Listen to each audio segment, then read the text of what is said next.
Hello दोस्तों, सभी को नमस्ते। अब हम आगे बढ़ते हैं और अपने अगले मेथड पे हम आएंगे जिसका नाम है इनकम मेथड। क्या नाम है? Income method. जैसे हमने वैल्यू एडेड मेथड पढ़ा, उसमें एक फॉर्मूला था, value of output minus intermediate consumption. Value of output क्या था? वैल्यू ऑफ आउटपुट था sales plus change in stock, right. Change in stock क्या था? Closing stock minus opening stock. ये हमने चीज़ें देखी, बड़ी सिंपल थी और हमने हर कंपोनेंट को देखा। इनकम मेथड में भी एक फॉर्मूला है, मैं यहाँ पे लिख देता हूँ। इनकम मेथड में फॉर्मूला है NDP, जो थोड़ा इधर लिखता हूँ ताकि जगह ज़्यादा बने क्योंकि काफ़ी कुछ लिखना है। NDP FC क्या है? NDP FC यानी net domestic product at factor cost is equal to, मैं एकदम शॉर्टकट में फॉर्मूला लिख रहा हूँ, PR plus I plus M plus E। ये आपको याद रखने में भी बड़ी आसानी होगी। फॉर्मूला है NDP FC और फॉर्मूला क्या है? प्राइम। अगर शॉर्टकट में देखोगे तो PRIME, प्राइम। इन सबके अपने अपने मतलब है, ये मैंने अलग तरीके से इसको एक तरह से बोलते ना हिंट की तरह ले लिया है, आपको याद रहे। तो प्राइम, पहली बात तो ये है कि इनकम मेथड है क्या। पहले तो उसको समझ लो कि इनकम मेथड एक्चुअली क्या है। इनकम मेथड में हम इनकम साइड से नेशनल इनकम कैलकुलेट करते हैं और इनकम का मतलब यहाँ पे जनरली इनकम का मतलब है फैक्टर इनकम। कौन सा इनकम? Factor income. इवन आप कह सकते हो plus non factor income. Factor income plus non factor income. Generally factor income ज़्यादा है ऐसा मान के चलेंगे, ठीक है। धीरे धीरे हम जब कैलकुलेट करेंगे तो आपको ऑटोमेटिक समझ में आएगा कि मैं कहना क्या चाहता हूँ, ठीक है। तो सर क्या है? तो चाहिए तो थोड़ा थोड़ा लिख लो। यहाँ पे P मीन्स प्रॉफिट, ठीक है। थोड़ा साइड में लिख देता हूँ क्योंकि काफ़ी कुछ बताना है। यहाँ लिख देता हूँ, P stands for profit, R stands for rent, I stands for interest, M is mixed income,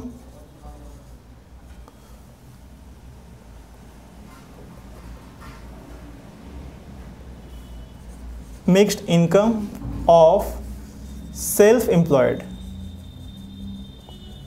mixed income of self employed ऐसा मान के चलो।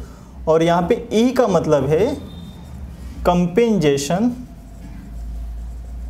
Of employees. अगर ध्यान से समझोगे तो ये सारा इनकम के एंगल से दिया गया है। वैल्यू एडेड में हम प्रोडक्शन के एंगल से देखते थे कि हर प्रोडक्शन लेवल पे कितनी वैल्यू ऐड हो रही है, जबकि यहाँ पे हम देखेंगे कि एक पर्सन, एक फर्म या एक इंसान, एक इंडिविजुअल किस तरह से इनकम कमाता है। और हमने पढ़ा हुआ है फैक्टर इनकम जनरली क्या है? Profit, rent, interest, wages. Mixed income of self employed, इसके बारे में थोड़ा बात करेंगे आगे। लेकिन तो P profit, R rent, I interest, M mixed income of self employed. Question में आपको दिया होगा, अभी वहां पे मैंने क्वेश्चन लिखा है वो भी देखेंगे। कंपेंसेशन ऑफ एम्प्लॉइज, ये क्या है? E। C से स्टार्ट हो रहा है, इसका मतलब ये नहीं है, E मतलब एम्प्लॉइज से रिलेटेड है। और एम्प्लॉइज को मिलने वाला उनका कंपेंसेशन का मतलब क्या होता है? जनरली सैलरी, वेजेस, ये इसमें आ गया। बाकी प्रॉफिट, रेट, इंटरेस्ट तो हमने ऊपर लिया ही है। 4 फैक्टर्स ऑफ प्रोडक्शन तो यही होता है। इसको और इन तीनों को मिला देंगे तो 4 फैक्टर्स ऑफ प्रोडक्शन हो जाता है, ठीक है। तो ये तो बड़ा सिंपल है, चलो ये सिंपल तरीके से लिख दिया है। लेकिन इसमें और भी चीज़ें आती हैं, जरा उसको समझेंगे और मैं एक एक करके जरा बता देता हूँ। ये और ये और ये ध्यान समझना, क्वेश्चन में आपको दिया हुआ है P plus R plus I तीनों मिला के बनता है ऑपरेटिंग सरप्लस। क्या बनता है? Operating surplus. फिर रिपीट कर रहा हूं, क्या बनता है? Operating surplus. क्या मिला के? Profit plus rent plus interest. यहां देखो क्वेश्चन में दिया हुआ है ऑपरेटिंग सरप्लस कितना? 5000। और ये तीनों मिला के क्या बनता है? ऑपरेटिंग सरप्लस, ठीक है। लेकिन इसके अलावा भी कुछ चीज़ें हैं जो इनमें आती हैं, मैं यहाँ पे लिख देता हूँ। इसके अलावा भी ध्यान समझना है, इसके अलावा भी तो क्या क्या और क्या क्या आ सकता है। तो पहली चीज़, या चलो कोई नहीं, इसके अलावा इसमें आता है डिविडेंड्स। कॉमर्स के स्टूडेंट्स को पता होगा डिविडेंड्स क्या होता है। डिविडेंड्स जो होते हैं इन्वेस्टमेंट पे मिलने वाला इनकम होता है। अगर हमने किसी कंपनी के शेयर में इन्वेस्ट किया हुआ है, राइट, तो वहाँ से जो भी हमें वो बोलते हैं ना, जो भी इन्वेस्टमेंट पे वो देती है कंपनी प्रॉफिट में से, उसको क्या बोला जाता है, डिविडेंड। कहने का मतलब ये प्रॉफिट का हिस्सा होता है। किसका हिस्सा होता है, प्रॉफिट का। तो इसको यहाँ से ना ये करके मैं कहूँगा इसको यहाँ से ले लो। यहाँ से डिविडेंड बन जाता है, एक बन जाता है कॉरपोरेट, या इसी को कहा जाता है कॉरपोरेशन प्रॉफिट टैक्स।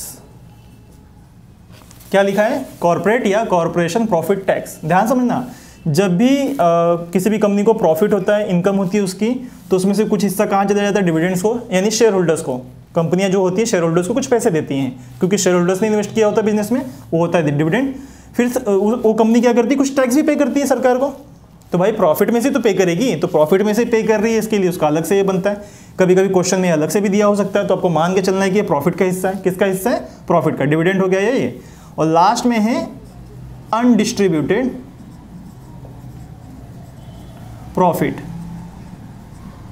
जिसको हम लोग रिटेन्ड प्रॉफिट भी कहते हैं। क्या कहते हैं, रिटेन्ड प्रॉफिट। जनरली कॉमर्स की भाषा में रिटेन्ड प्रॉफिट क्या कहते हैं, रिटेन्ड, यानी जो बिजनेस में रखा हुआ है। होता है ना, इंसान अब प्रॉफिट हुई थी, उसमें से डिविडेंड बांट दिया, टैक्स पे कर दिया, तो बचा हुआ पैसा कहाँ होगा, बिजनेस में, तो उसे बोलेंगे अनडिस्ट्रीब्यूटेड प्रॉफिट। तो प्रॉफिट के 3 हिस्से हैं, ऐसा ले सकते हो। यानी प्रॉफिट ना लिखकर ये तीनों चीज़ें दी होंगी, ऐसा भी हो सकता है। तो आपको ये भी समझना है, ठीक है, पक्का। रेंट जनरली ऐसे ही होगा, इंटरेस्ट भी जनरली वैसे ही होंगे। मिक्स्ड इनकम, मिक्स्ड इनकम क्या है, mixed income of same employed. इसको थोड़ा समझ पाना हल्का सा थोड़ा अजीब है। अजीब इसलिए है कि मिक्स्ड इनकम में मान लिया जाता है कि इतना वैल्यू क्रिएट हुआ है। जैसे इसमें मान लिया जाता है, अच्छा क्या क्या मान लिया जाता है, इसमें रेंट मान लिया जाता है, इसमें इंटरेस्ट मान लिया जाता है, इसमें वेजेस मान लिया जाता है। जरा समझना, मान लो कि कोई इंसान अपना खुद का दुकान चला रहा है, खुद का शॉप है उसका, और वहाँ पे उसने घर के ही 2 बंदे रखे हुए हैं काम करने के लिए, तो क्या वो उन लोगों को सैलरी देगा? घर के, पर्सनल घर के, मान लो छोटे 2 बेटे हैं, वो काम कर रहे हैं, छोटे नहीं है मतलब 18 के ऊपर है, वो काम कर रहे हैं, या घर के लोग हेल्प कर रहे हैं बिजनेस में। प्रोफेशनली देखा जाए तो उनको वेजेस या सैलरी मिलनी चाहिए, सैलरी मिलनी चाहिए, लेकिन ऐसा होता नहीं है। घर की इनकम घर में ही आती है, लेकिन नेशनल इनकम कैलकुलेट करते वक्त इसे भी जोड़ लिया जाता है। बोलोगे सर ये कैसे जुड़ेगा? तो एक एस्टिमेशन लगा लिया जाता है कि भाई इतनी वैल्यू बनती होगी, 2 लोग काम कर रहे हैं। अब जैसे दिल्ली में, तो दिल्ली में 18,000 की 15,000 फिक्स इनकम है, मंथली मिलनी चाहिए। सरकार के गाइडलाइंस भी हैं कि अगर कोई जॉब पे रखता है तो 15,000 रुपये या 18,000 रुपये देने हैं। तो चलो 15 ही पकड़ लेते हो, तो 30,000 रुपये 2 लोग के मान के चलेंगे, और वो उसकी मिक्स इनकम में जुड़ जाएगा। क्या हो जाएगा? जुड़ जाएगा। तो ये जो मिक्स इनकम होता है ना, ये एक्चुअली इनकम होता ही नहीं है, ये एज्यूम्ड इनकम होता है, मान लिया गया जाता है कि इनकम है।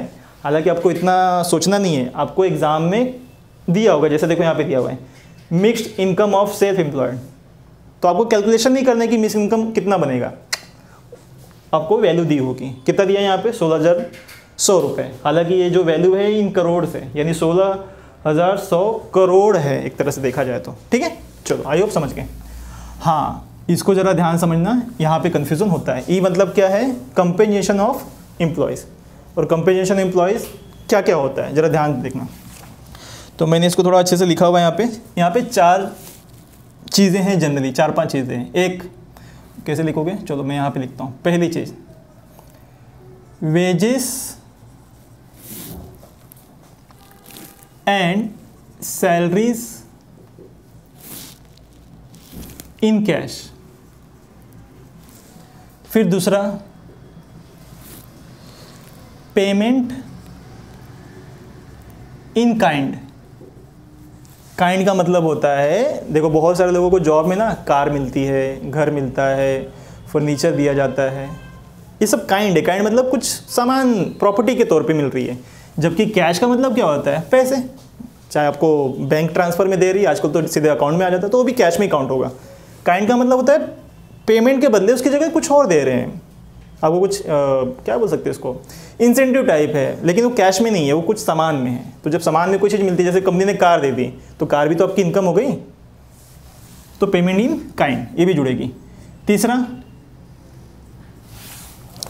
थर्ड है, ध्यान से समझना, एम्प्लॉयर्स लिखा है, employers contribution to social security